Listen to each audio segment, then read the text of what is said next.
জিহাদ আর যুদ্ধ এক কথা নয়, জিহাদ আর কিতাল এক কথা নয়, হোলি ওয়ার এবং জিহাদ এক কথা নয়। সুতরাং আল্লাহর আইন প্রতিষ্ঠার নামে যারা সন্ত্রাসী তৎপরতা চালায় তারা একটি জঘন্য কাজ করছে। যারা বোমা মারে আল্লাহর আইন প্রতিষ্ঠার জন্য, তারা মানুষ নয়, তারা মানুষ নামের কলঙ্ক, তারা নরপশু। বলুন তো তারা কি? তারা জানোয়ার। হরকতুল জিহাদ, তারপরে জামাতুল মুজাহিদিন, জুমরাতুল মাসাকিন, আবার আরেকটা নতুন সংগঠন বেরোচ্ছে নাকি শুনলাম, তার নাম করেছে তারা আল জঙ্গিতুল জংলা। এরা কোন জঙ্গল থেকে বাইর হবে আল্লাহ জানে। আপনারা যদি এদের ধরতে পারেন এদেরকে থানায় সোপর্দ করবেন। আপনি যদি জানতে পারেন, আপনার ছেলের রুম আপনার পরিদর্শন করা উচিত। আপনার ছেলের পড়ার রুমের টেবিলের ড্রয়ারে কি আছে, বালিশের তলে কি আছে, বেডের নিচে কি আছে, সেসব বইপত্র আপনার দেখা উচিত। অর্ধ পড়ুয়া, লেখাপড়া জানে না, মা বাপ থেকে বিচ্ছিন্ন করে এইসব ছেলে পেলেদেরকে ওরা ট্রেনিং দেয়। একটা বিচারপতি মারতে পারলেই বেহেশতে যাবা তাড়াতাড়ি, একটা আইনজীবী মারতে পারলে বেহেশতে যাবা, বোমা মারো বেহেশতে যাও। বলেন নাউজুবিল্লাহ। আমাদের দেশে ইসলাম এসেছে বড় বড় আলেম আর বড় বড় আল্লাহর ওলিদের মাধ্যমে ইসলাম এসেছে। তারা কি বোমাবাজি করেছেন? তারা কি সন্ত্রাসী তৎপরতা করেছেন? না। ওই জায়গায় দেখেন হযরত খানজাহান আলী রহমতুল্লাহ আলাইহির কবর আছে না? কোথায়? বাগেরহাটে। খালি কুমির দেখেন না, ইতিহাস দেখেন। তিনি এসে মানুষের খাবার পানি ছিল না, বড় বড় দিঘি কেটেছেন। এই ছিল তাদের কাজ। দিঘি কেটেছেন, পুকুর করেছেন, রাস্তা করেছেন, মসজিদ করেছেন। হযরত শাহজালাল রহমতুল্লাহ আলাইহি গৌর গোবিন্দের বিরুদ্ধে যুদ্ধ করা লাগে নাই, শুধু আযান দিয়েছেন আর তাদের মূর্তিগুলির কম্পন শুরু হলো। গৌর গোবিন্দ দৌড়াইয়া পলাইয়াও কুল পায় নাই, বিনা যুদ্ধেই দখল হয়ে গেছে সিলেট। সুবহানাল্লাহ। তারা প্রতিবাদ মুখর ছিলেন। হযরতে মুজাদ্দেদ আল ফিসানি রহমতুল্লাহ আলাইহি সম্রাট আকবরের বিরুদ্ধে প্রতিবাদ করেছেন, জেল খেটেছেন, সমাজ সংস্কার করেছেন। এ ছিল অলিউল্লাহদের কাজ। আমাদের দেশে শর্ষিনার পীর, ফুরফুরার পীর, জৌনপুরের পীর, চরমোনাইর মরহুম পীর হযরত মাওলানা ইসহাক সাহেব রহমতুল্লাহ আলাইহি পীরের মতো পীর ছিলেন। আমি ছাত্র জীবনে তার অনেক ওয়াজ শুনেছি। কান্দা মানুষ পাগল হয়ে যেত। গাছের তার তলারটা দুটো খাওয়ার অভ্যাস ছিল না। তিনি মানুষকে ব্যঙ্গ করেন নাই, কারো বিরুদ্ধে উল্টা পাল্টা ফতোয়া দেন নাই। আমার কাছে ইসলাম, কারো কাছে ইসলাম নাই, এই বাজে কথা তিনি জীবনেও বলেন নাই। আমরা তাকে সম্মান করি। এইসব বড় বড় অলিউল্লাহ আর আলেমরা এদেশে ইসলাম প্রচার করেছে, সন্ত্রাসের মধ্য দিয়ে নয়, ভালোবাসা দিয়া উন্নয়নমূলক কাজ করে মাদ্রাসা, মসজিদ, এতিমখানা প্রতিষ্ঠা করে করেছে। সুতরাং এই সন্ত্রাসী তৎপরতা যারা চালায় তারা মানুষ নয়, তারা জানোয়ার, তারা পশু। এদেরকে ধরিয়ে দিন, পুলিশকে ধরিয়ে দিন। আমরা সরকারের শুকরিয়া আদায় করি, আলহামদুলিল্লাহ বর্তমান সরকার এদের নেটওয়ার্ক ভেঙে চুরমার করে দিয়েছে। বাকি আছে দুই শয়তান। এই দুই শয়তান আজ হোক কাল হোক ধরা পড়বেই ইনশাআল্লাহ। ইনশাআল্লাহ বলেন।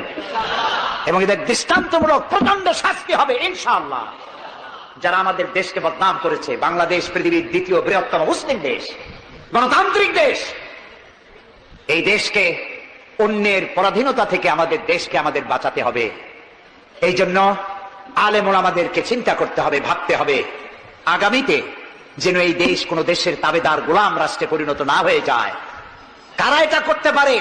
কারা ক্ষমতা এলে আলেমদেরকে গ্রেফতার করবে? কারা ক্ষমতা এলে মাদ্রাসা বন্ধ করে দেবে? কারা ক্ষমতা এলে শাইখুল হাদিসকে দড়ি দিয়া বাঁধে বরিশাল জেলখানায় ঢুকাইয়া চোরের সাথে রাখবে? ওদেরকে চিনতে হবে, ওদেরকে চিনতে হবে। আর ঐক্যবদ্ধভাবে যারা আলেমদের পক্ষে, মাদ্রাসার পক্ষে, যারা আলেমদেরকে অসম্মান করে না, আলেমদেরকে মর্যাদা দেয়, তাদের সাথে থাকুন। এই দেশের সমস্ত মাদ্রাসাগুলি ফাজেলকে ডিগ্রির মান, কামেলকে মাস্টার্সের মান দেওয়া হবে ইনশাআল্লাহ। কওমি মাদ্রাসাগুলোকে স্বীকৃতি দেওয়া হবে ইনশাআল্লাহ। আমার দেশে ইসলাম প্রচারিত হয়েছে দুটি শিক্ষা ব্যবস্থার মধ্য দিয়ে, আলিয়া এবং কওমি। আমরা কোনোটাকে ঘৃণা করি না, দুটোই। আমি পল্টনে বক্তৃতা বলেছিলাম, কেউ যদি আমাকে জিজ্ঞেস করে আপনার দুটি চোখের মধ্যে কোনটা আপনার প্রিয়, আমি পাল্টা প্রশ্ন করতে চাই, আপনি বলুন আপনার কাছে কোনটা প্রিয়? আপনার কাছে যদি দুটোই প্রিয় হয়, আমার কাছেও দুটোই প্রিয়।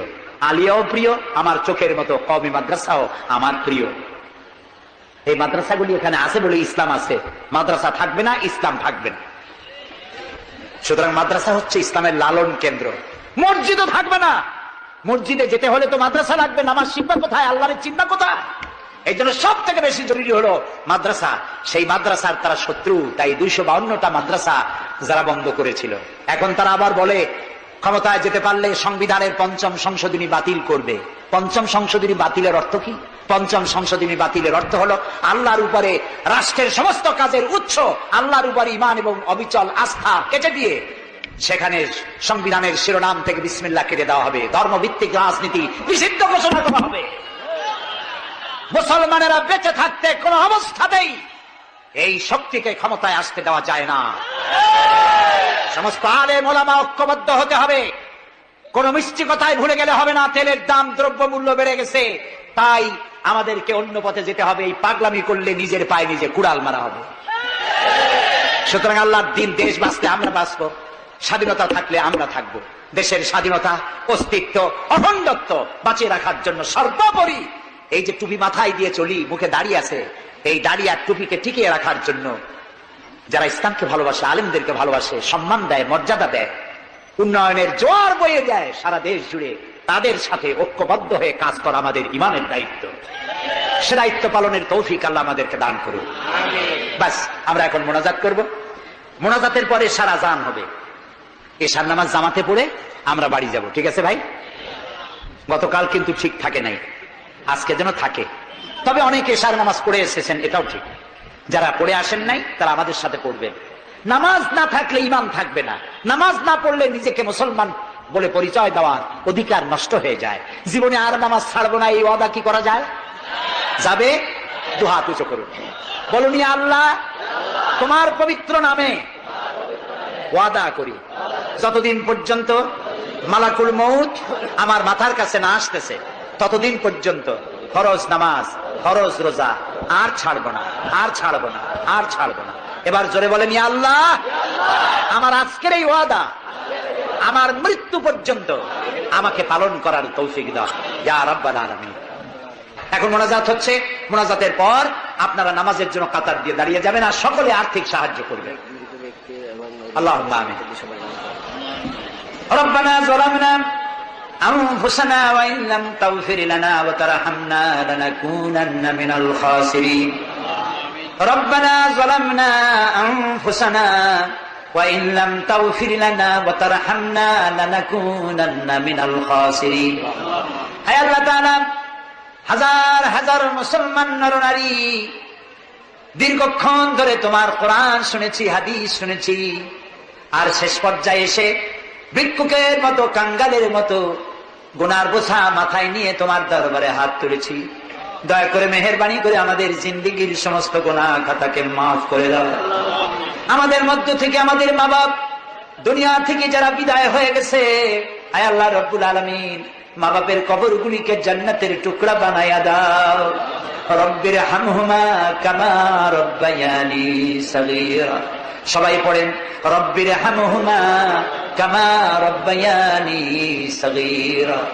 আয় আল্লাহ রব্বুল আলামিন, জনম দুঃখিনী গর্ভধারিণী মা, যিনি না খেয়ে আমাদের মুখে, ক্রন্দন মুখে চুমা দিয়া, শত চুমা দিয়া হাসি ফুটাইছেন, না খেয়ে আমাদেরকে খাওয়াইছেন, আমরা না ঘুমানো পর্যন্ত ঘুমান নাই, এত কষ্ট করেছেন যেই মা, আল্লাহ কবরটাকে বেহেশত বানায়া দাও। বাপজান এত কষ্ট করলেন, বাড়ি ঘর বানায়া দিয়া খালি হাতে বিদায় হয়ে গেছেন, কোন হালতে আসি জানি না, আল্লাহ আকবার, কবরটাকে বেহেশত বানায়া দাও।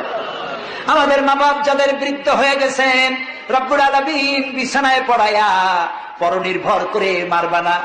আল্লাহ তাআলা স্বনির্ভর থাকাকালীন নিজে নিজে টয়লেটে যেতে পারেন, নিজের খাবার নিজে খেতে পারেন, দাঁড়াইয়া নামাজ পড়তে পারেন, নিজের কাপড় নিজে পড়তে পারেন। এই অবস্থায়, সুস্থ অবস্থায় ইমানের সাথে উঠাইয়া নিয়েও বিছানায় ভালাইয়া রাখো না। রব্বুল আলামিন, সারা জীবন আমরা গুনাহ করেছি, এত গুনাহ করেছি, তোমার আকাশের দিকে তাকাইয়া কথা বলতে লজ্জা করে, শরমে মাথা নিচু হয়ে যায়।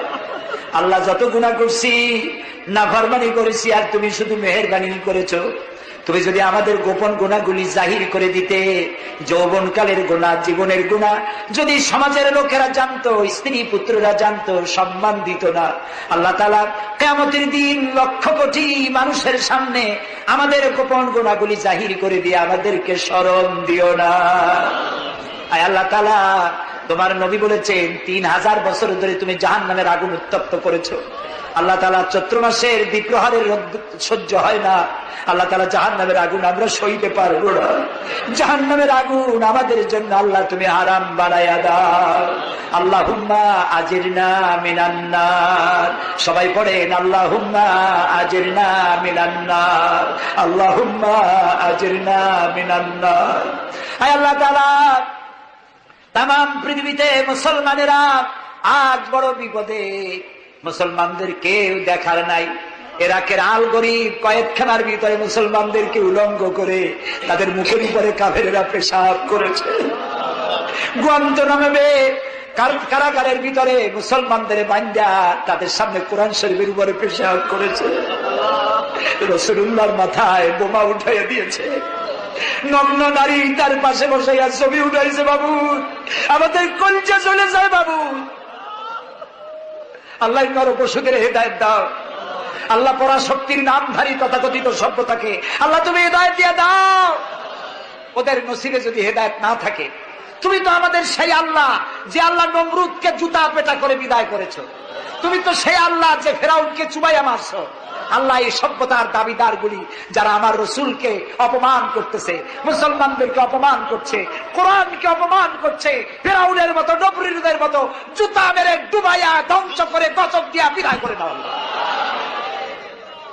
আল্লাহ, আমাদের এই শান্তিপূর্ণ দেশে যারা বোমা মারে, সন্ত্রাসী হামলা করে, ওদেরকে আমরা চিনি না, তুমি ভালো করে জানো ওরা কারা। আল্লাহ, ওদেরকে হেদায়েত করো, ওদেরকে তুমি ধরাইয়া দাও। ওদেরকে কারা টাকা দেয়, কারা বুদ্ধি দেয়, কারা পরিচালিত করে, তাদের চেহারা জনগণের সামনে উন্মোচিত করে দাও। তাদেরকে জনগণের সামনে ন্যাংটা করে দাও। আল্লাহ তাআলা, আমাদের এই সুন্দর দেশটির উপরে তুমি রহমত করো। আল্লাহ, তোমাকে বলবো না কাকে বলবো। পৃথিবীতে যত মুসলমান দেশ তুমি দিয়েছো, প্রত্যেক মুসলমান দেশের পাশে আরো 2-4টা মুসলমান দেশ আছে। তুমি আমাদের দিকে তাকায় দেখো তো আমাদের অবস্থাটা কি।